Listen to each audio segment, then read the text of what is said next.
প্রিয় দর্শক, আমাদের সমাজে একটি প্রচলিত ধারণা হলো সৃষ্টির পর থেকেই ইসরাফিল ফেরেশতা শুধু শিঙ্গা নিয়ে বসে আছেন, আর কেয়ামতের সময় তিনি সেই বিশাল শিঙায় ফু দেবেন, যার ফলে কেয়ামত সংঘটিত হবে। এছাড়াও তার আর কোনো কাজ নেই। এই ধারণাটি কি আসলেই সত্য? কোরআন ও সুন্নতে কি এমন কোনো বর্ণনা আছে, নাকি এটি শুধু একটি মিথ বা কল্পকাহিনী? এসব বিষয় নিয়েই আজ আমরা কোরআন, হাদিস ও বিভিন্ন মতামতের আলোকে বিস্তারিত আলোচনা তুলে ধরব। মনোমুগ্ধকর ও শিহরণ জাগানো এই আলোচনা শোনার জন্য শেষ পর্যন্ত আমাদের সাথেই থাকুন।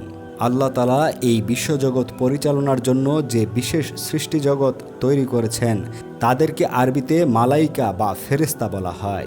এই ফেরেশতাদের মধ্যে চারজন প্রধান ও উচ্চ মর্যাদা সম্পন্ন ফেরেশতার একজন হলেন হযরত ইসরাফিল আলাইহিস সালাম। যদিও তার নাম কোরআনে সরাসরি উল্লেখ নেই, তবে হাদিসে তার নাম পাওয়া যায়। হাদিসে এসেছে, রাসূলুল্লাহ সাল্লাল্লাহু আলাইহি ওয়াসাল্লাম তাহাজ্জুদের নামাজে দোয়া করতেন, হে আল্লাহ, আপনি জিব্রাইল, মিকাইল ও ইসরাফিলের প্রতিপালক।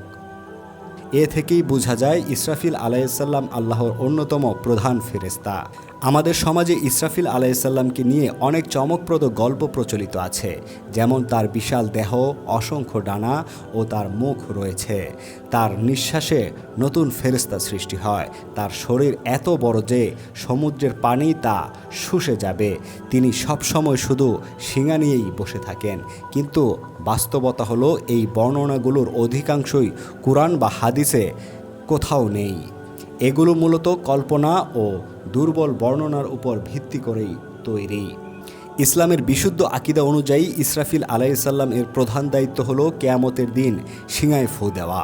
কোরআনে বলা হয়েছে সূরা আল জুমারের ৬৮ নং আয়াতে, শিঙায় ফু দেওয়া হবে, ফলে আকাশ ও পৃথিবীর সবাই অজ্ঞান হয়ে যাবে। তারপর আবার ফু দেওয়া হবে, তখন তারা দাঁড়িয়ে তাকিয়ে থাকবে। এই আয়াত থেকে বোঝা যায় শিঙায় ফু দেওয়াই কেয়ামতের একটি প্রধান ঘটনা। হাদিস অনুযায়ী ইসরাফিল আলাইহিসসালাম দুইবার শিঙায় ফু দেবেন।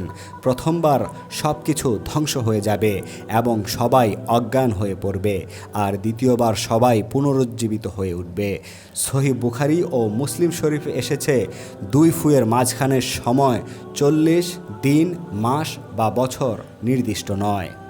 অনেকে মনে করেন ইসরাফিল আলাইহিসসালাম শুধু শিঙা নিয়ে বসে আছেন, কিন্তু হাদিসে এসেছে তিনি সর্বদা প্রস্তুত অবস্থায় আছেন, চোখ আরশের দিকে নিবদ্ধ, কখন আদেশ হবে তার অপেক্ষায়। অর্থাৎ তিনি শুধু বসে নেই, বরং সর্বদা আল্লাহর নির্দেশের অপেক্ষায় প্রস্তুত।